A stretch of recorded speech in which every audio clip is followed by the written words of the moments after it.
ሊቀጣው የነበረውን ትራፊክ ፖሊስ በመኪናው ጭኖ ረጅም ኪሎ ሜትሮች ይዞት የተጓዘው ተከሳሽ በቁጥጥር ስር ውሳኔ አግኝቷል ይላል ቀጣዩ ከከረመ ዜና ያገኘነው የፖሊስ ማስረጃ።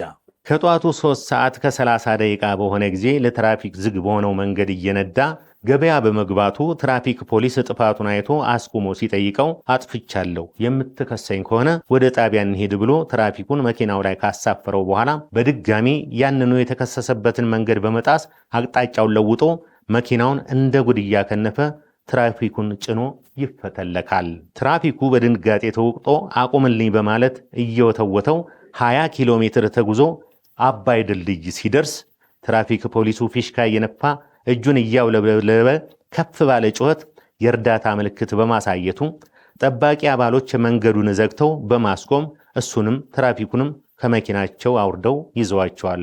ተከሳሹም በፖሊስ ተወስዶ ትራፊክ ፖሊሱን ከሀገር አስገድዶ ይዞ በመሄድና በሕግ አምላክም እየተባለ አሻፈረኝ ብሎ ተደጋጋሚ ወንጀል በመፈጸሙ ፍርድ ቤት 100 ብር እንዲከፍል የፈረደበት መሆኑን የፖሊስ ጽሕፈት ቤት ገልጿል።